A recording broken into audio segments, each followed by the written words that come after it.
வணக்கம். நான் உங்கள் லட்சுமி பாட்டி. இப்போ என்ன பண்ண போகிறேன்னா, பாதுஷா செய்ய போகிறேன். மைதா இந்த கப்பில் 2.5 கப்பு மைதா போட்டுக்கிறேன்.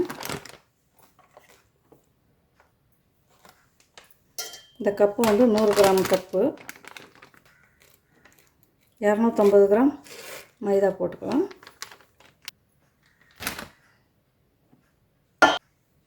இந்த மாவில் ஒரு சிட்டிக்கை உப்பு போட்டுக்கலாம். இது பேக்கிங் சோடா ஒரு 1/2 டீஸ்பூன் போட்டுக்கோங்க. வெண்ணெய் 50 கிராம் வெண்ணெய் போட்டுக்கலாம். தயிர், புளிக்காத தயிர் ஊற்றிக்கோங்க. புளிச்ச தயிர் ஊற்றக்கூடாது. புளிக்காத தயிர் ஒரு 50 கிராம் தயிர் ஊற்றிக்கிறோம். இதெல்லாம் போட்டு நல்லா பிசைஞ்சுக்கலாம். ரொம்ப அழுத்தம் கொடுத்து சப்பாத்தி மாவு பிசைகிற மாதிரி பிசையாதீங்க. லாஸ்ட்டில் தான் நம்ம அந்த மாதிரி பிசையணும். இப்போ இந்த மாதிரி மாவு பொழுன்னு பூ மாதிரி பிசையணும். எல்லாம் ஒன்று சேர்ந்து கலந்து வரட்டும். இந்த பாதுஷா ரொம்பவே நல்லாயிருக்கும். கடையில் வாங்குகிற மாதிரி, கடையை விட அருமையாக வீட்டில் செஞ்சு சாப்பிட்றது அது வித்தியாசமாக ரொம்பவே நல்லாயிருக்கும். நீங்கள் வெண்ணெய் போடலைன்னா எண்ணெய் கூட ஊற்றிக்கலாம். நீங்கள் எண்ணெய் ஊற்றிக்கோங்க. ஒரு 50 கிராம் எண்ணெய் ஊற்றிக்கோங்க. இந்த மாதிரி பிடிச்சிங்கன்னா கொழுக்கட்டை மாதிரி பிடிக்கிறதுக்கு நல்லா வரணும். நம்ம தான் இப்படி உடைக்கணும். பார்த்திங்கன்னா இப்படி உடைக்கணும். இந்த மாதிரி வந்தாவே போதும், நல்லாயிருக்கும். இப்போ கொஞ்சம் கொஞ்சமாக தண்ணி ஊற்றி பிசைஞ்சுக்கலாம். நம்ம கையில் பார்க்கும்போதே குலோப்ஜான் மாவு பிசையும் பார்த்திங்களா, அந்த மாதிரி தெரியும். ரொம்ப கெட்டியாக தெரியாது, மாவு நல்லா பூ மாதிரி தெரியும். அதனால் முதல்லையே நம்ம ரொம்ப கெட்டியாக பிசைஞ்சிடக்கூடாது. அழுத்தம் கொடுத்து இப்படி தண்ணி தொளிச்சு தான் நம்ம பிசையணும் மாவு. எல்லா பலகாரமும் வீட்டிலையே நம்ம அழகாக செஞ்சு சாப்பிட்லாம். ரொம்பவே நல்லா இருக்கும் நம்ம வீட்டில் செஞ்சு சாப்பிட்றது. நம்மளுக்கும் மனசு திருப்தியாக இருக்கும். குழந்தைங்க எடுத்து சாப்பிடும்போது ஆஹா என்ன டேஸ்ட் அப்படின்னு சொல்லும்போது ரொம்பவே நம்மளுக்கு ஆனந்தமாக இருக்கும். இப்போ கொஞ்சம் இந்த மாவெல்லாம் ஒன்று செய்கிறதுக்காக அழுத்தம் கொடுங்க. முதல்லையே அழுத்தம் கொடுத்து சப்பாத்தி மாவு பிசைகிற மாதிரி பிசையக்கூடாது. இப்போ இந்த மாவெல்லாம் ஒன்று செய்கிறதுக்கு நம்ம கொஞ்சம் அழுத்தம் கொடுக்கணும். அது ரொம்ப அழுத்தம் கொடுக்கக்கூடாது. இப்போ பாட்டி பிசைகிறோம் பாருங்கள், இதே மாதிரி பிசைங்க. நம்ம கையில் மாவு ஒட்டக்கூடாது. அது பிசைய அந்த மாதிரி வந்துடும். அப்போ தான் பாதுஷா அப்படியே மெதுவாக இருக்கும் சாப்பிட்றதுக்கு. அழுத்தம் கொடுத்து ரொம்ப கெட்டியாக அப்படியே போட்டு சப்பாத்தி மாவு மாதிரி உருட்டி திரட்டி போட்டு அடித்தோம்னா அது கல் மாதிரி ஆயிரும். பாதுஷாவில் ஜீராலாம் உள்ளே போய் சேராது. பாட்டிக்கு நிறையா ஸ்வீட் தெரியும், ரொம்ப நிற்கவே முடியாது பாட்டிக்கு. இப்போ இதை கொஞ்சம் நேரம் அப்படியே ரெஸ்ட் கொடுத்து பாருங்கள், கையில் ஒட்டலை, பாத்திரத்துலேயும் ஒட்டலை, அந்த அளவுக்கு வந்துருச்சு. இந்த மாதிரி கை இப்படி விரல் வச்சோம்னா அதுவே உள்ளே போகணும். பார்த்திங்களா, அப்படியே உள்ளே அதுவே போகணும். நம்ம அழுத்தம் கொடுக்கக்கூடாது, அது அப்படியே இறங்கணும். அந்த மாதிரி பதத்தில் பிசைஞ்சு வச்சுக்கோங்க. இப்போ மூடி வச்சிடலாம். ஜீரா எவ்வளோ காய்ச்சுறேன்னு பார்க்கலாம். பாருங்கள், வானொலியை அடுப்பில் வச்சுட்டேன். இப்போ சர்க்கரை போட்டுக்கலாம். நம்ம எந்த டம்ளரில் மாவு எடுத்தோமோ அதே டம்ளரில் சர்க்கரை போடுங்க. 2 டம்ளர் சர்க்கரை போடுறேன்.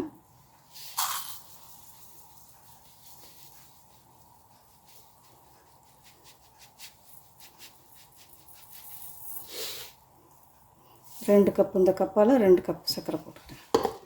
அதே மாதிரி தண்ணியும் இந்த கப்பால்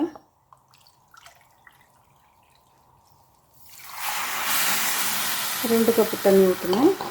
பார்த்திங்கன்னா 2 கப்பு தண்ணி ஊற்றிக்கணும், போதும். அதுக்கு மேலே ஊற்றாதீங்க, ஜீரா கெட்டியாக வரணும். 2 கப்பு சர்க்கரை போட்டிங்கன்னா 2 கப்பு தண்ணி ஊற்றுங்க. ஓகேவா? புதுசாக பார்க்குறவங்க பாட்டிக்கு சப்ஸ்கிரைப் பண்ணுங்கள். ஒரு லைக் ஒன்று தட்டி விட்ருங்க. இது இப்படியே நல்லா பாவு நல்லா காய்ச்சி வரட்டும்.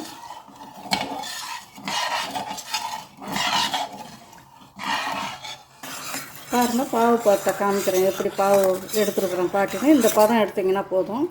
இந்த பாருங்கள், கொட்டுது பாருங்கள். இந்த கொட்டும் போது பார்த்திங்கன்னா இப்படி தான் விழுகணும். இப்படி விழுகும்போது ஒரு கம்பி மாதிரி கொஞ்சமாக விழுகும் பாருங்கள்.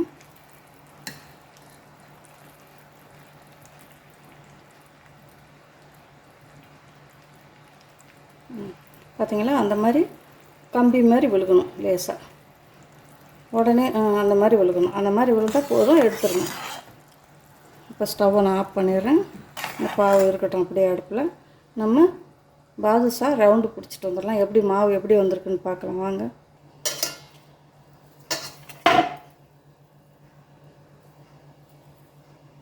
பார்த்திங்கன்னா இப்படி எடுக்கும்போது பார்த்திங்கன்னா மாவு வந்து நல்லா லேயராக இருக்கணும். நல்லா வரணும். பார்த்திங்கன்னா இந்த மாதிரி வரணும். ரொம்ப லப்பர் மாதிரி இழுக்கக்கூடாது. நம்ம எடுக்கும்போது மாவு அப்படியே வரணும். லப்பர் மாதிரி கெட்டியாக இருக்கக்கூடாது மாவு. நம்மளுக்கு எவ்வளோ பெருசு தேவையோ அவ்வளோ பெரிய ரவுண்டு எடுத்துக்கலாம்.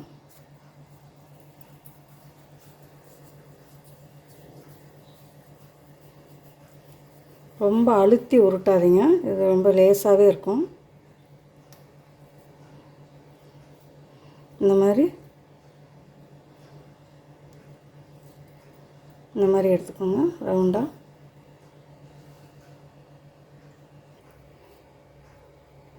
இப்படி சுற்றணும். சுற்றும் போது ஒரு குழி வரும். அதில்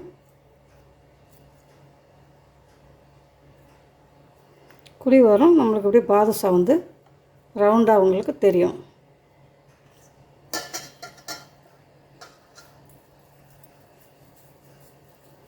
பாருங்கள், இன்னொன்று பிடிச்சி காமிக்கிறேன்.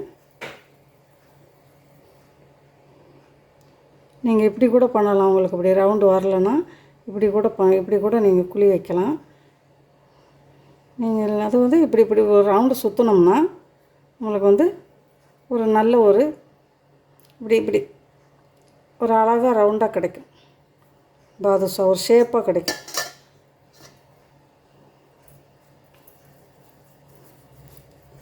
எனக்கு ஒருத்தர் கேமரா எடுத்தாங்கன்னா நான் கரெக்டாக உங்களுக்கு வந்து காமிக்க முடியும். பாட்டியே கேமரா எடுக்கிறதுனால இது எப்படி பார்த்தீங்கன்னா உங்களுக்கு அது நான் கையை எடுக்கும்போது அந்த ரவுண்டு வந்து அந்த குழி வந்து இதாகுது. இந்த மாதிரி வரணும். அப்படி மாவு உங்களுக்கு ஒட்டுச்சுன்னா கையில் கொஞ்சம் எண்ணெய் தடவிக்கோங்க.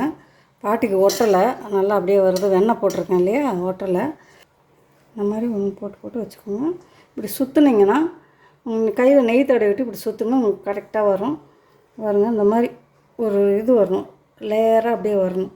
வந்தால் தான் நம்மளுக்கு பாதுஷா பார்க்குறதுக்கும் அழகாக இருக்கும். பொரிச்சு வரும்போது பார்க்குறதுக்கு அழகாக இருக்கும்.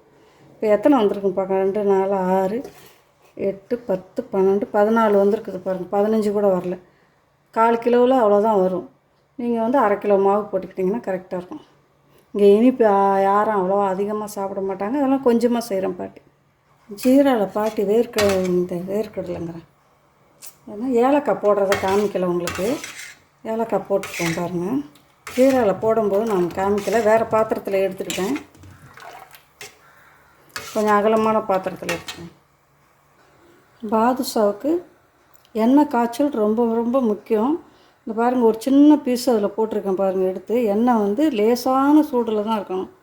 ரொம்ப கொதிக்கக்கூடாது. கொதிச்சா சீக்கிரம் உள்ளே வேகாது. ஒரு மாதிரி வெடித்து வந்துடும். எண்ணெய் வந்து மிதமான சூடில் இருக்கணும். அப்போ தான் நீங்கள் இந்த சூடு கரெக்டாக இருக்கும். அதை போட்டிருக்கேன் பாருங்கள்.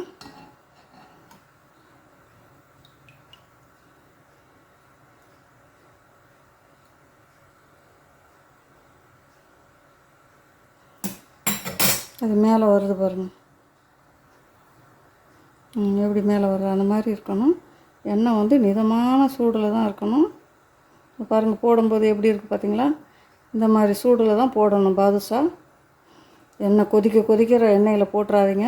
இந்த மாதிரி சின்ன சின்ன பபுள்ஸ் வரணும். அதான் ரொம்ப ரொம்ப முக்கியம். அதுவே மேலே வரும்.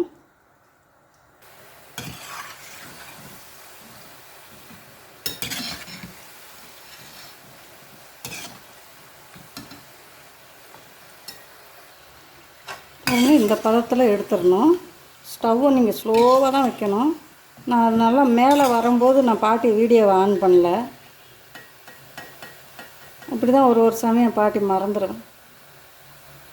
வீடியோ ஆன் பண்ணாமே பேசிக்கிட்டே இருப்பேன். பாட்டி போட்ட மெத்தட்லேயே போட்டிங்கனாவே போதும். உங்களுக்கு வந்து என்னென்ன போட்டேன் பாட்டி எவ்வளோ போட்டிருக்கிறேன்றது தெரிஞ்சுக்கிட்டிங்கனாலே போதும். ஈஸியாக செய்யலாம். சுவையான ஒரு பாதுஷா சாப்பிட்லாம் வீட்டில். ஸ்டவ் ஆஃப் பண்ணிடுவோம்.